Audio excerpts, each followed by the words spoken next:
Once again, thank you very much for joining us. It may surprise you to know that struggles some rural students go through to seek education can really be hard. In the following report, Joy News' Mohammed Nuruddin highlights the plight of local Islamic school in a village near Boku in the Upper East region, which is yet to see the introduction of secular education decades after it was introduced. In this small village, about 25 minutes of bicycle ride from Boku, known for its high level of Quranic education, a quiet revolution is taking place. The people are yearning for secular education. Like many revolutions, the spark is coming from the Arabic school, which has produced many known Islamic scholars. Even without good structures for teaching and learning, Agents of Change, a group of young and dedicated teachers with vision, wants to break the old tradition of just Islamic knowledge. The local school is co-educational. The intelligence of these little boys and girls, some from neighboring countries, can be properly developed if proper infrastructure is provided. Almost all pupils are barefooted. They have no chairs and tables to sit and write on. Some sit on the floor while others lean against walls to take lessons. Their major learning material is the wooden slate and a local ink, which is used to write on the slate. For more than 5 decades, children have been taught in this manner. They sleep in these structures after the day's lessons and wait for the next day to come with its own challenges. Here, everything is free. Pupils are not being charged for the education.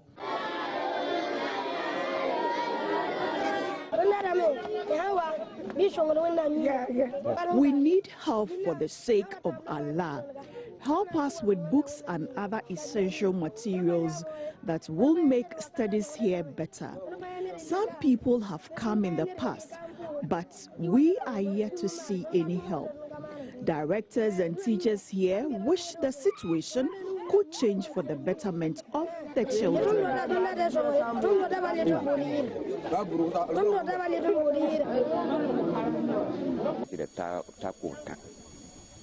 There are over 300 students here.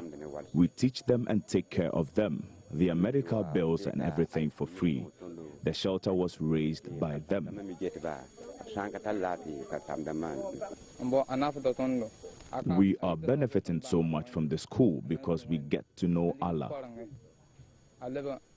Abdul Rahman is another teacher here. They don't pay anything for whatever service we provide, but challenges are hindering the better service we want to provide. Aminatu Alhaji Mukhtar is one of the 25 female pupils here. Her desire is to become a scholar, but there are some challenges. We want philanthropists to support us to become better people in future. Pupils here are the worst victims during Harmattan.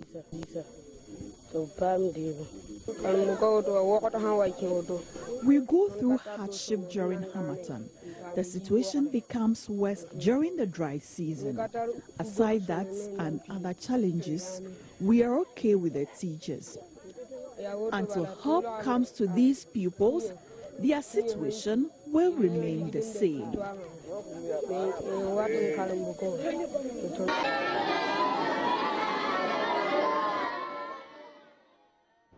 Now, this morning, heavy police and military reinforcement has arrived in the northern region town of Bimilla as they prepare to keep the peace there following gun battle between two royal gates yesterday.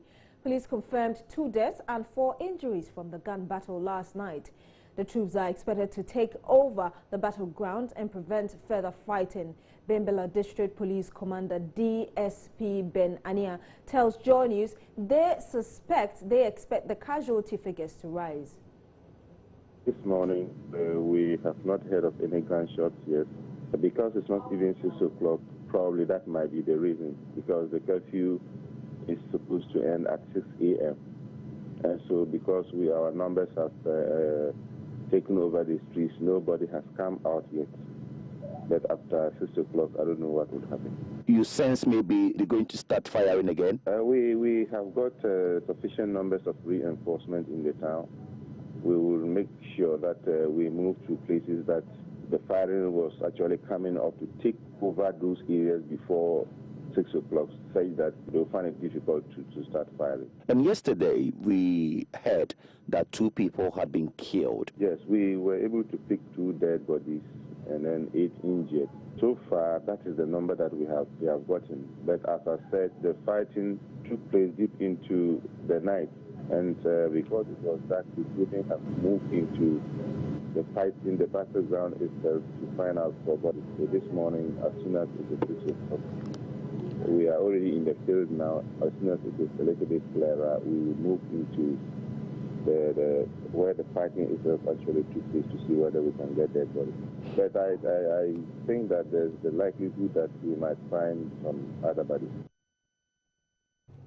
So you were listening to DSP Ben Ania. He is the district commander police commander of Bimilla, and we are learning that the police have discovered more dead bodies. We're also learning that some people have been arrested over this, and we'll bring you those details as and when we get them.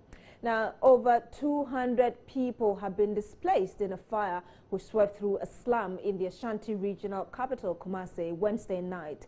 The fire at Goro, suburb of Abuabo number 1, started at about 8 p.m. and destroyed more than 70 inhabited wooden structures. Kwesi Debra reports. Victims are mostly head porters, commonly known as kayayis and scrap dealers. They attribute the cause of fire to a power fluctuation, which caused hundreds of light bulbs to explode after a short blackout.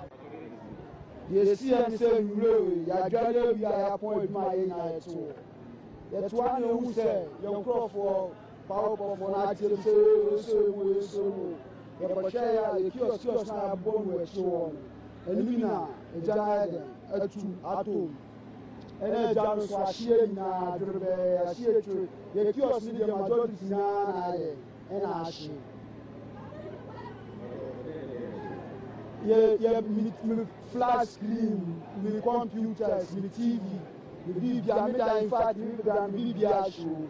It's the same homeless. I was sitting here saying listen, all my listen, my goods are inside the listen, and I take nothing.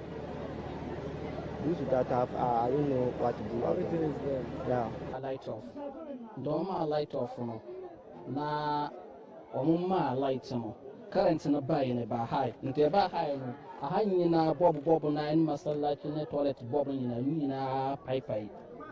Na sa din na ema e cancer. I generate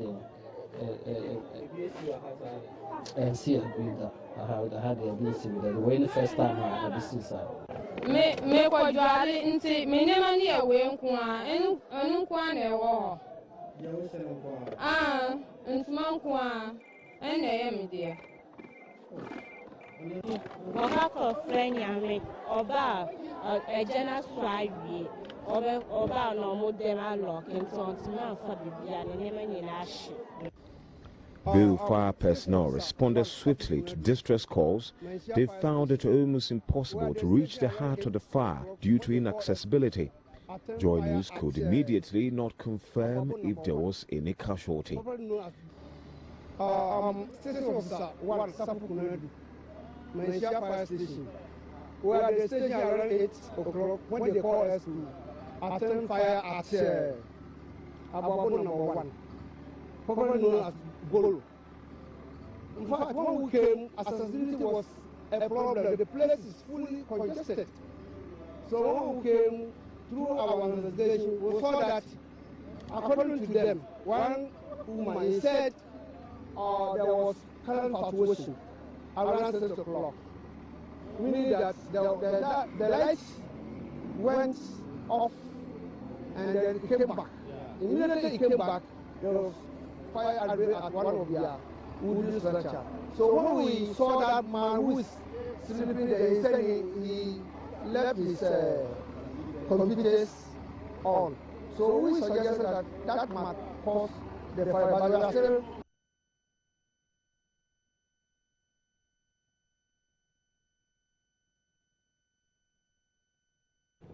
Now, President Akufo-Addo has unveiled the logo for Ghana's 60th anniversary celebration. Cost of the ceremony, he revealed, is estimated at 20 million Ghana cedis. The theme for the celebration is mobilizing for Ghana's future. Speaking at the unveiling ceremony, he impressed on Ghanaians to use the celebration as a period to reflect on what makes us Ghanaians.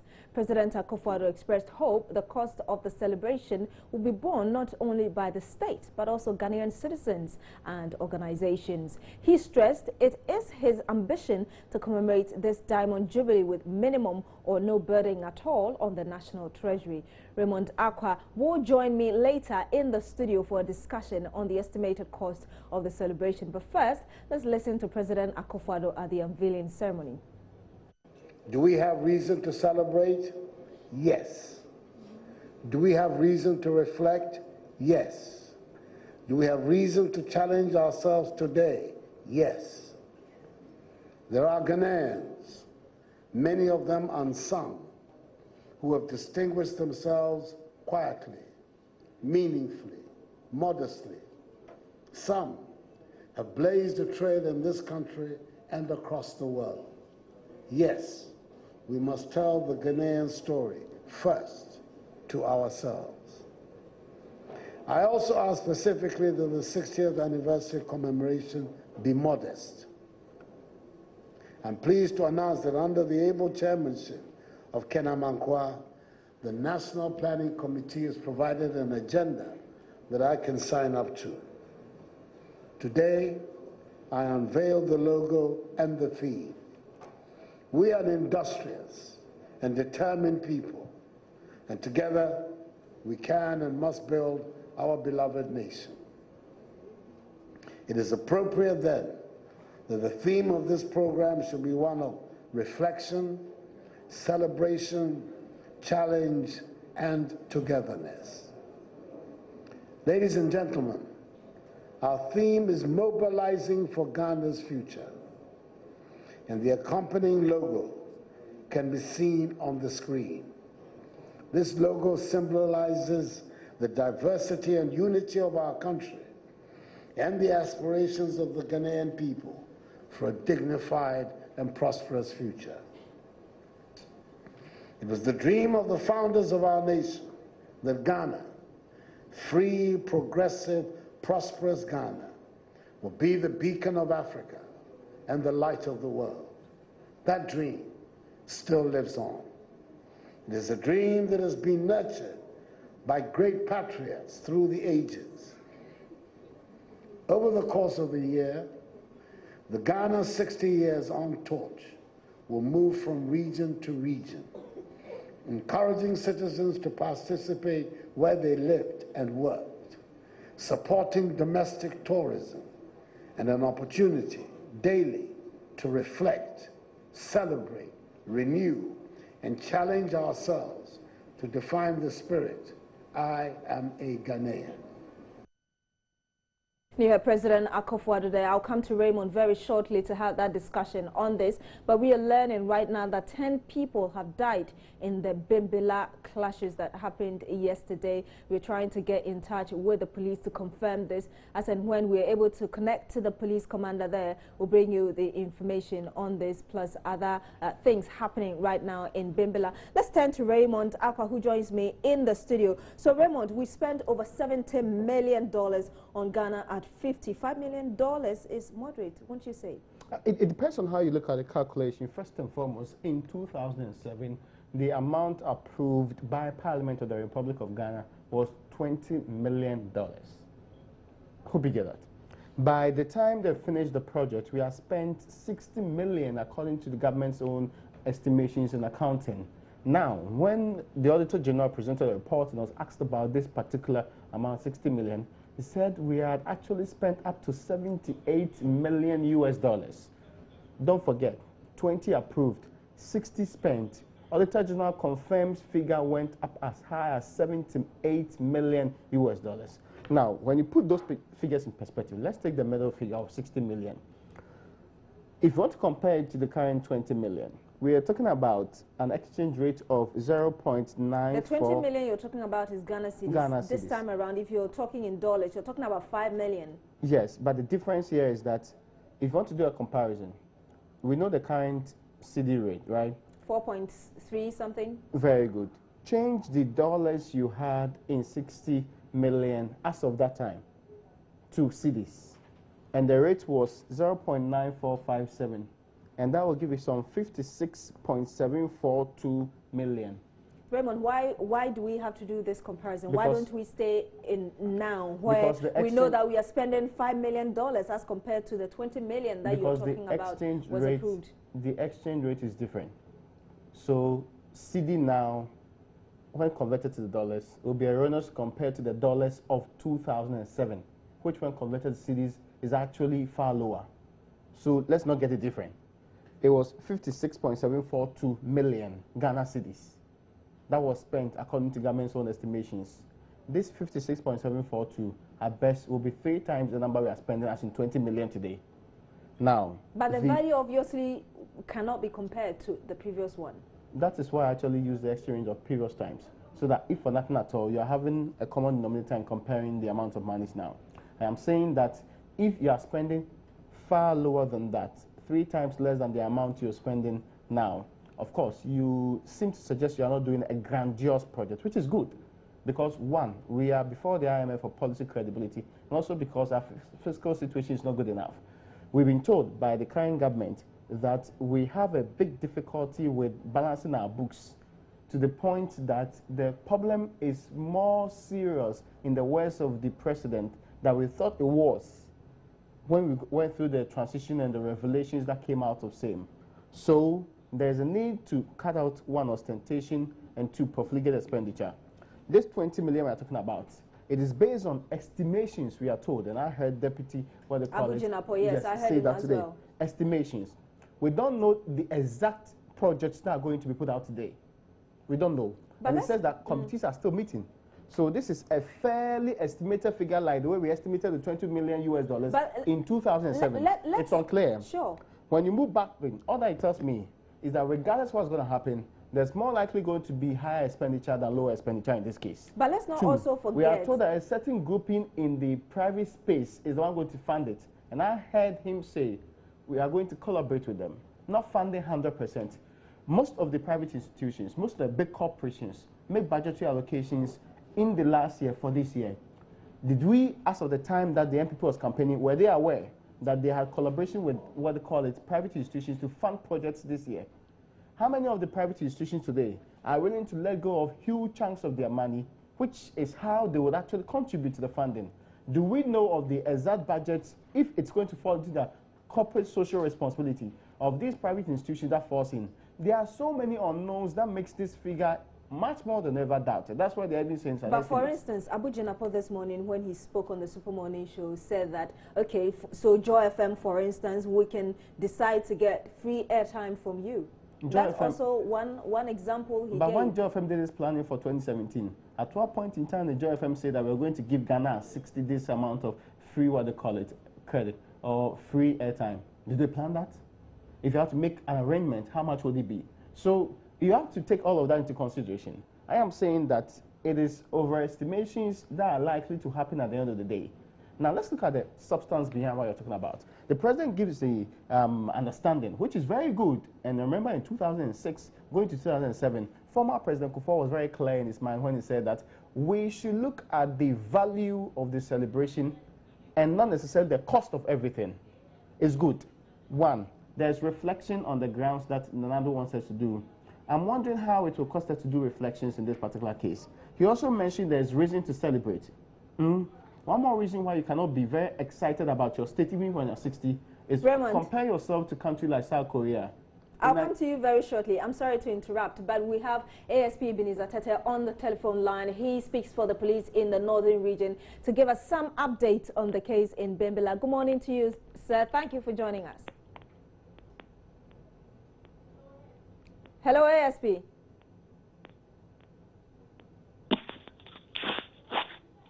Good Good morning to you, ASP. It seems you're having some challenges with the line. We'll rectify that very shortly. Whilst we do that, let's continue with the discussion with Raymond. Raymond, you were making some points. I was making the point that the main pillars of our celebration is one, there's reason to celebrate. And I'm saying that, in fact, there is reason to do extraordinary moderate celebration, which is more reflective than spending oriented. Do you know why? Ghana and South Korea all at the same time had the same, what they call it, GDP per capita 50 years ago. 50 years down the line, that of South Korea is 5 times that of Ghana. Your country is, until like last decade, was in the group of the heavily indebted poor countries. Indeed, we are heavily indebted today compared to we were in 1957. The state institutions that you have, we had close to 308 different factories. Today, we are promising to now build some of these factories again. You've retrogressed over the period that it is more of a reflective engagement that celebration should be doing. Somebody would want you don't take, it doesn't take so much to do reflections. We are being told that for our yearly celebrations, like last year when we did 59, we spent close to 5 million Ghana cedis on that particular point. What is the extra fourfold increase for now? We are told specifically that there will be monuments. There were monuments during the Ghana 50 projects, the Jubilee Parks. Which monuments are we looking at? Don't forget, one community senior high school that was built under the John Dramani Mahama administration, which was even perceived to have been inflated, cost about 5 million Ghana. Raymond, let me get this thing clear from you. Are you trying to suggest that we should not all be so excited about this, you know, $5 million budgets being given to us, the estimation, because you think it could go higher than even we spent in 2007? The evidence suggests that, of course, estimations may go higher or lower, but Raymond, we cannot necessarily conclude. I have to interrupt you again. ASP Benizatete is on the line. Good morning to you, sir. Thank you for joining us. Good morning. Great. Now, we understand that 10 people have been are said to have died from the Bimilla clashes yesterday. Are you able to confirm that? Yes, I can confirm that the death toll have increased from 2 to 10. The security agencies have just picked 8 additional bodies, and we have deposited them at the Bimilla government hospital morgue. So the death toll now stands at 10.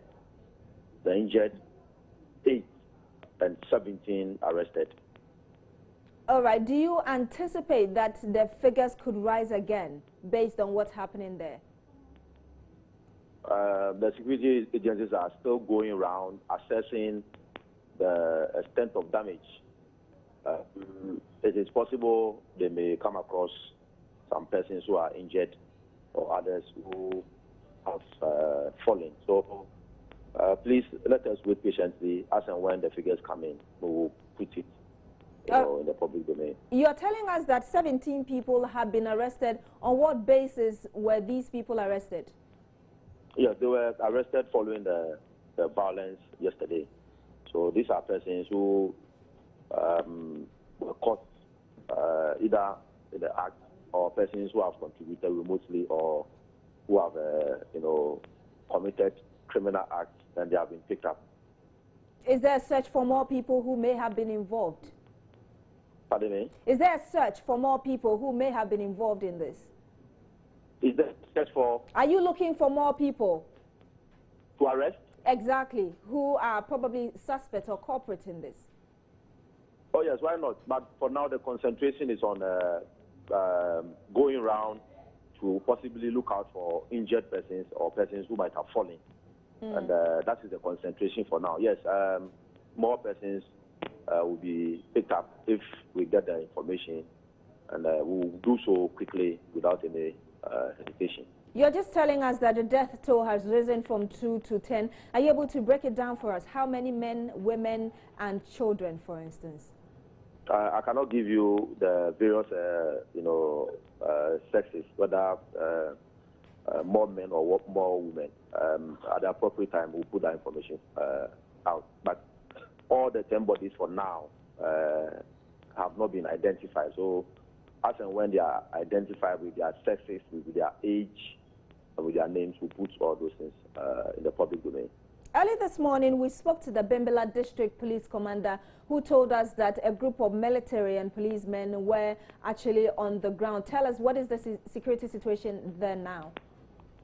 Yes, reinforcement from Tamale, military and police personnel arrived on the ground to assist the men on the ground. So we have military and police presence on the ground as we speak now. Things are calm this morning. And I'm interested to know, how have they been dispatched to deal with the situation? Most of them are patrolling the Bimilla township, and some of them are at some strategic locations, and some of them are also involved in the patrolling to look out for persons who have sustained injuries so that they are quickly whisked to hospital for them to be saved, and then possibly those who have also fallen to take them to the morgue for preservation. So they are performing various tasks on the ground. Some patrolling, some, providing one form of security or the other. ASP, what about those who are involved in this whole chieftaincy thing? What sort of engagement is the police having with them? Hello? Yes, I was asking about those who are involved in this. It's unfortunate we've lost ASP Beniza Tete on the line, but when we connect back to him, we'd want to get the answer to this particular question. But whilst we try to do that, let's wrap up the conversation with Raymond Akwa in the studio. Once again, forgive me, you were making a point and I interrupted. Okay, so there are three pillars that I've heard the president say as the reason that we are actually going into this celebration and the amount of money being involved. He says, is there a reason for it to reflect? Yes, there is a reason for us to reflect. Is there a reason for her to celebrate? Very little for us to celebrate, as the evidence shows. And I give the example of South Korea. 50 years down the line, you have the same GDP per capita income. As we speak right now, theirs is 5 times that of Ghana. So there's a difference in how a country has been able to hold up its own. Merely having a thriving, burgeoning democracy is not enough, which is not even yielding the fruits that we ought to see today. There are still kids that are dying of malnutrition in Ghana today. There are still pregnant women who are struggling, and it's rather on the high side, dealing with maternal mortality. So we have bigger things to do. Committing a huge amount of your resource to what looks like celebratory engagements cannot in any way be a priority at this particular point in time, especially when you admit you have a problem with your economy, you have a problem with fixing this particular economy. And again, I get the impression we are all going to be asked pretty soon to tighten our belts for this government to take up before we can relax it again. Raymond, the question on my mind is, are we not being too pessimistic? Already, the president acknowledges the kind of economy we are in and the fact that we need to spend moderately. So why are we crying so loud? So if we spend close to 5 million for the last number of years on celebrating, what they call it, our independence, merely having a diamond celebration should not necessarily increase that to 4-fold. That is where the difficulty is. All right, Raymond, and I'll come back to you to wrap up very briefly, but we also know that the Deputy Chief of Staff, Abu Jinapo, spoke this morning on the Super Morning Show. Let's take a listen. We are putting finishing touches to the budget, but I can assure you that number one, we are looking at any extravagant, ostentatious commemoration. That's number one. Number two, we are looking at as much as possible raising funding for whatever commemoration we will engage in other than unnecessarily burdening the public. Okay, so how are you raising the funds? We're going to find intelligent ways of raising these funds. There are all kinds of suggestions coming in. Some of them relate to partnering the private sector in the various activities or events that we intend to roll out in commemoration of our 60th independence anniversary. But whatever it is, the whole principle is to ensure that the public purse is not unduly burdened. What will be the ratio of contribution between the private sector and government? As much as practically possible. The objective or ambition is, even if it was 100%, that would be the best. Well, Joy News has been finding out from some Ghanaians what they make of the logo and the cost of the celebration.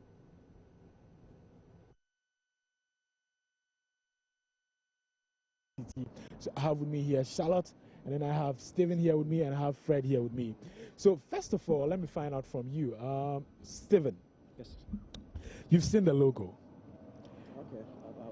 I'm just seeing it. Yes. I'm just seeing it, yeah. What do you make, first of all, of the logo for Ghana 60? I think it's not bad. It's cool.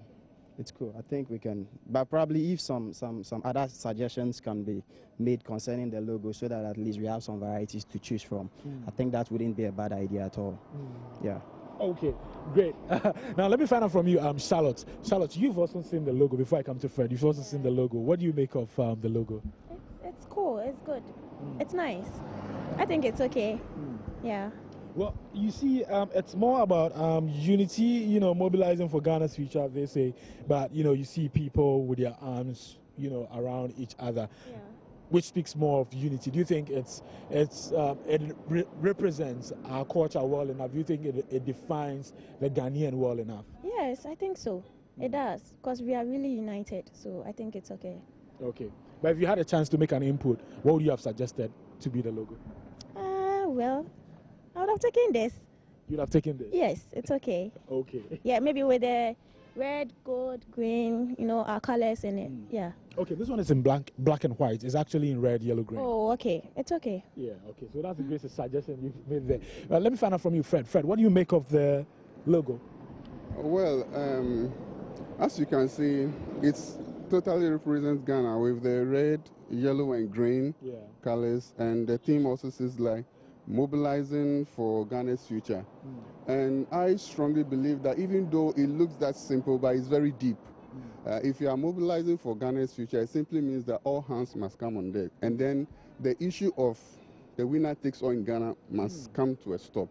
Okay. Because if you are mobilizing, you don't mobilize just from one side of the divide, you mobilize from every Ghanaian. A typical example of what the current Attorney General did, Gloria Akufo, going with the former Attorney General to represent Ghana on the issue of the Ivory Coast marine border. I think things like that should keep coming most of the time, and so that people who may not belong to a particular divide will not sit and fold their arms. And as you can really see, the logo is 3 people like holding shoulders together, right? So it simply means that everyone must come on board. And I strongly believe that if the president has accepted this logo and we are choosing this theme, it should really work. It should not just be a logo and it should not just be a theme, but we should see this reflecting in our lives as a nation. And I'm very sure if this is done, Ghana will certainly go forward, because as the chiefs will say, I dream and nipa bakutrim. So let all of us come together as Ghanaians, irrespective of where you find yourself, and we can move ahead as a country. Well, I'm sure Stephen and Charlotte will agree that you've brought some philosophical, you know, perspective to the logo, very deep meanings to it. Now let's come to the issue of cost. President Akufo-Addo says it's going to cost us, 20 million Ghana cedis to celebrate this. What exactly do you think about the cost of 20 million Ghana cedis? I think if you are to go back to history and make comparison, comparing this to the Ghana at 50 celebration, where I think about $75 million was spent, I think this is far way below that kind of cost, if you are to make that comparison. Because 20 million Ghana cedis is roughly, let's say, $5 million or something. So if you are to make that comparison, it's cool. But then I still think we could still beat down on costs. It could still be slashed down, because, for instance, we still have some peculiar needs as a country. I think we haven't advanced so much that we can spend money, so much money on celebration. So I think we're in this country when a school building recently collapsed and killed some pupils. Now the question is, how much will it cost to put down a structure, for pupils, to educate them, to impart some knowledge into them? The question is, how much? Is this going to be up to that $5 million? And if we have to put up school structures, how many can we even put up? And then if you have to probably drill some boreholes, how much will a borehole cost? How many communities can get boreholes out of this $5 million? So let's...